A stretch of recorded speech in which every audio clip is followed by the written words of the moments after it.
welcome to another edition of Coach's Corner. Chase the Horseman Horsley here alongside with head coach Sean Neary of the men's basketball team. Coach, kind of run us down on how things have been going. I mean, getting another big win this past weekend, which was big, and then now you have Casper College coming up tomorrow and another matchup in Powell coming up this weekend. So how's everything looking? Well, you know, the guys have been able to play a little bit better basketball. We've put together a couple wins here. A double overtime, a win at Central. Wyoming was kind of it was an ugly game for sure. I think we only scored 74 points in double overtime, so that might be an all-time record low. But, I think that was a good road win for us. Central's beat some people at home, and they're going to continue to. They got a very well-coached team, and they play hard. They're disciplined. And so, to get out of there with that win was nice. And then, we beat Western Wyoming here. That was a good win. We had lost at their place on a buzzer beater by 3. So, I thought the guys played solid, especially, at times when we needed to. I thought we got some stops and got some good plays, and so that was good to see. But we're still a work in progress. Yeah. I mean, we're not. I think this team is continuing to learn how to play hard and be better at decision making, and that's kind of what we're going through right now. We just got to keep getting better. And the other part is you guys are a brand new team, basically. I mean, you had 2 returners, one being a redshirt freshman, the other playing off the bench last season. So you guys are fairly young. Yeah, and I mean, I think it's okay to have that excuse early, till we start playing some games. Yes, yeah. But no, they're ready to go. They're seasoned now. I mean, we're 20-something games in, so we just got to continue to get better. And for us, it starts on the defensive end and continue to try to improve our decision making too. We've struggled with that at times, which is disappointing. But they're competing right now, so hopefully we'll continue that this week. Well, as you said, a 74-73 double overtime wins, the second double overtime win you guys have been able to pick up. I mean, what has gotten you, and they've all been really on the road in these double overtime games. You had one double overtime here, one double overtime there. What does that prove to this team, just the resilience factor? Yeah, it's interesting. I think we've been in this situation a couple times this year, and you want to win all of them, of course. But I mean, you got to learn from it and kind of figure out. Sometimes I think with your team, you got to figure out which is best. Time and score situations. Right. What calling timeouts or not calling timeouts, letting them play versus maybe a little more structure. So, I think that's kind of a learning process that every coach goes through with their team and figuring out which works best. And for us, it's worked a couple times and hasn't a couple times. So, main thing for us is just continue to get better fundamentally. Defensive. Right. I mean, just simple stuff, closeouts, denying one pass away, getting the help side in the help position, and then rebounding. So for us, it's just simple, fundamental, 5th grade stuff. We're not doing anything complicated. Just continue to grow and get better. And that's when you brought up rebounding, that's a great factor, because when we've looked at all the amounts of rebounds that you guys have been able to have per game, it's not been probably where you want it to be. In years past, you've had it a really higher number in those cases. Rebounds right now, you guys average around 39 per game, which sits 63rd overall. When you look at that number, last year, obviously, so much higher. You had a lot more taller guys. You had a full set that's been playing for a while. So when you look at those, what do you guys need to do to get better in that rebounding game, even better to, try and make it like top 20, top 10 in that case? So, we really try to look at rebound percentages versus rebound numbers, because the pace of the game can dictate the numbers. For us, we chart all this stuff, and every game that we are 70% or higher defensive field goal percentage, we've been successful. So that's kind of our number, meaning that every 10 shots, we've got to get 7 of them. There's always going to be a miss that goes long or goes out of bounds or something, but the numbers for us show that 70% or better puts us in the win column most of the time. It's a pretty predictive stat, and so we we look at the defensive field goal percentage a little bit more than we look at the defensive rebounding numbers as such. Yes. Yeah, and we take a look at homestand. You guys are 7-1 here at home. When you have Casper College coming back, they're not looking as good as what they have in years past, but they're still a good team. They're going to come in and fight. That's your rival. When you look at this team coming in here, what do you guys need to do to make sure you guys can pick up the win here at home? Yeah, I just think we need to focus on us. I mean, we scout and we do all that, but I think it's how hard are our guys going to come out and play? How tough are we going to play? We've got a couple injuries. Who's going to step up? Are we going to have guys, fill the hole, or are we going to pout about and be babies? I mean? What? So to me, it's about us. How are we going to come out? How are we going to compete? Casper's as talented as anybody. There's no question. They got two guys that can fill it up, and they've got another guard that's a good player, and it's kind of been in and out of the lineup. I don't know if he's hurt or sick or what. I don't know, but no, they're good. And for us, again, I just think we got to come out and we got to be tough and we got to execute defensively, and I think if we do that, we'll have a chance.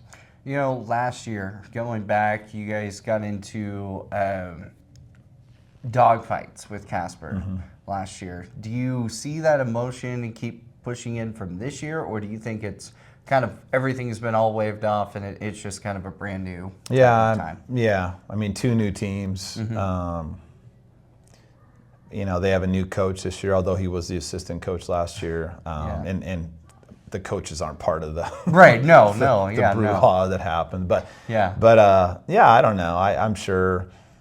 It's just always, when you get to these conference games, and there's kind of always been a rivalry with Gillette and Casper, and both of us record-wise are not where we want to be and not where we're used to being.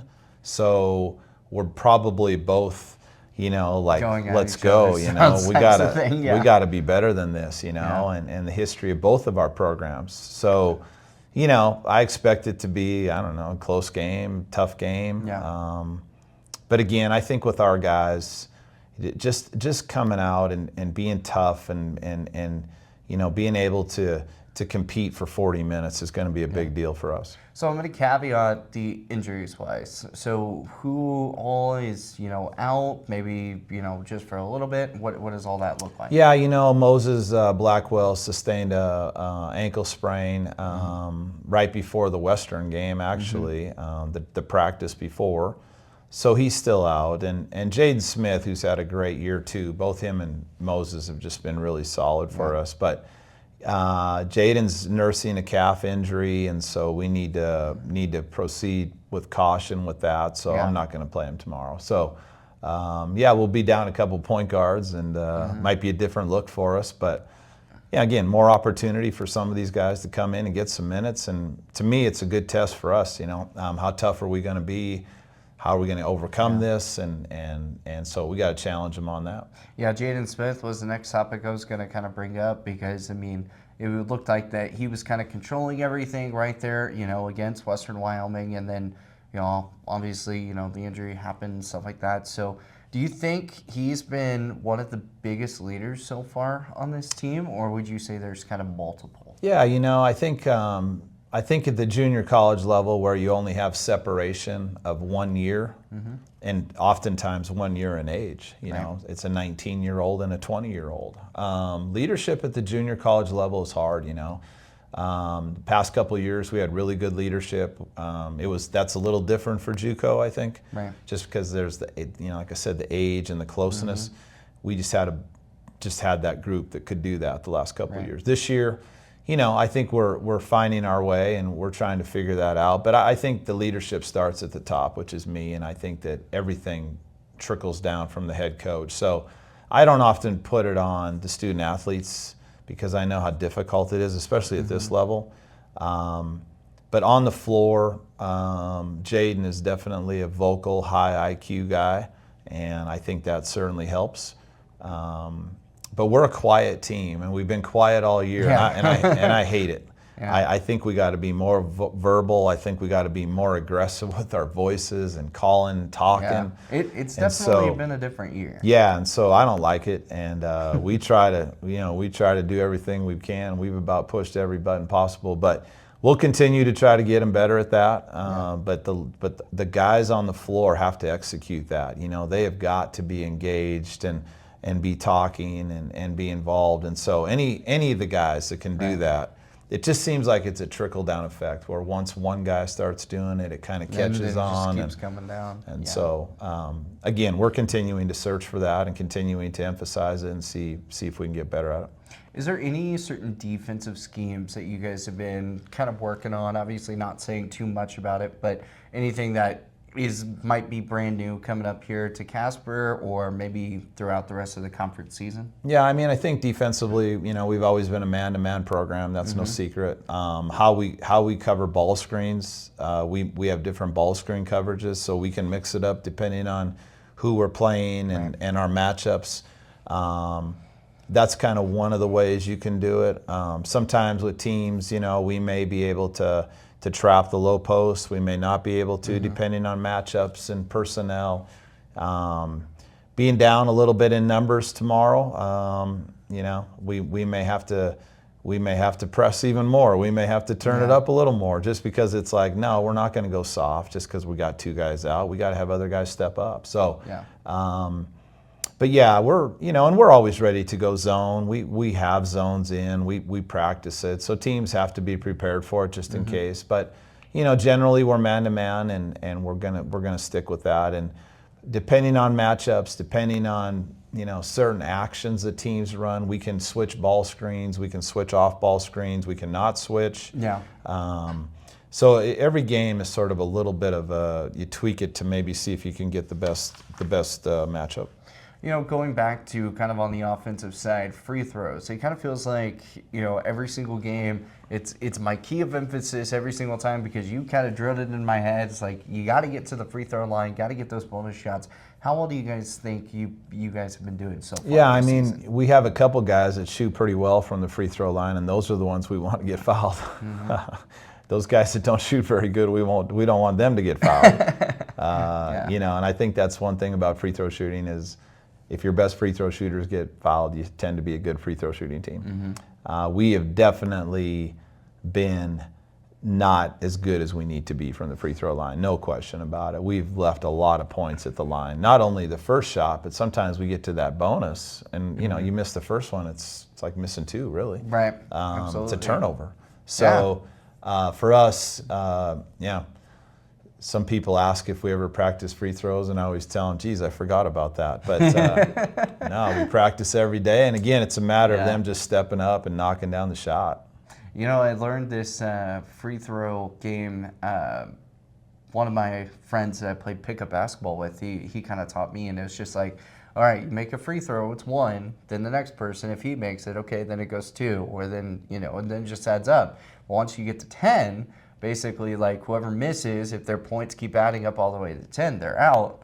And then obviously in this case, you'd probably make them run or something like that. I don't know, just little fun games that I found, little caveats and things. It's good, and challenging them to different types of competitions in practice is always healthy, and we certainly have our fair share of those, and it's good. Yeah. It's good, but no, it's an area that we're continuing to. We got to get better at it. We as a college basketball team need to be shooting in the 70s. I think anything below 70% from the free throw line as a team is unacceptable, and we're not there. So we got work to do. So we talked a little bit about Casper, but your next matchup, you're going to be heading out to Powell, and you're going to be trying to get a little bit of some revenge in that case. What do you guys need to do to kind of like keep the mindset clear? Will Jaden be available that game? Will he not be? What is Moses going to be back? How's that all looking for Saturday's game? Yeah, it's hard to say right now. I know Moses won't be available. Okay. Jaden, I think, is day-to-day, but yeah, we'll just have to see. But Northwest, always good at home, always. It seems like we're always competitive games, So yeah, I'd expect the same. Hopefully, you got to go up there and you got to shoot the ball a little bit. Yeah. Just can't. they're really disciplined defensively. They run a unique matchup zone defense. He has played a little bit more man in the conference season, but you know, again, you got to go up there and you got to be ready to play because those guys, they're well coached, they're disciplined, they run their stuff, they get good shots, and so you really got to be on your game defensively when you play those guys, and so that'll be a challenge for us for sure on Saturday. You know, taking a look at some of these players, you know, we mentioned Syed for a moment because obviously he's been he's the veteran on the team. Him and Joe Sawyer. We saw Sawyer come in. He put up some really good minutes too. Do you expect that to kind of be still a thing moving forward? Yeah, I mean, you know, Syed and Rashad are two sophomores this year. You know, they've taken on a role of scoring, which has been fine, but you know, we're being scouted too. Like everybody knows we're coming, and everybody knows what we're doing. So the more that Syed and Rashad can move the ball, the more that benefits our offense. You know, if they get sticky, over dribble, it's time to come sit by me. We got to keep those guys in the offense, and they're talented offensively. They'll find it, but they can't force it. And so continue to get better at those things. You know, and then we also kind of look at Ali Topo. He came in, got some good boards, and then we've seen a little bit more of Chris Morgan a little bit. What have you been seeing from him? You know, Chris has a good work ethic. He really tries. You know, it's hard sometimes when you have guards ahead of him that are having good games. You know, sometimes it's hard to get that rotation. But no, Chris just has to keep battling, keep working hard, and stay with it. You know, and take advantage of the time that he has to you know, excel his game for sure. Well, perfect. Well, Coach, final question for you. What are your big keys this weekend for your team? Yeah, I mean, Casper, you know, we got to guard. We've really got to make it hard on number 1 and number 55. They score a lot. They take a lot of shots. They're talented offensively. They score in a variety of ways. They're not one-dimensional. So we've got to do a good job on those two. We got to make it tough. And they're good, so we've got our challenge there. And then rebounding, I mean, I think Casper's probably got a little more size than we do, but you know, we've got to make sure we're not giving up a lot of second, third shots. That's going to be critical for us. So again, defensively, we're going to have to focus in on playing good team defense, but keep an eye on 1 and 55. They're definitely two of their guys. Absolutely. Well, Coach, we appreciate you joining us here on Coach's Corner as always. Yeah, thanks, Chase. Appreciate it. Well, more to come here with Coach's Corner. Be on the lookout here on our YouTube, our Pronghorn Athletics YouTube page. Remember, you could check out every home game on the Pronghorn Athletics YouTube. Just go to the live spot. That's where you'll find the Casper College game coming up tomorrow. It's Staff Appreciation Night, so make sure you guys come out here and show this faculty and staff your appreciation. From Chase the Horseman Horsley to Coach Sean Deary, this has been the Coach's Corner. We will see you guys next time.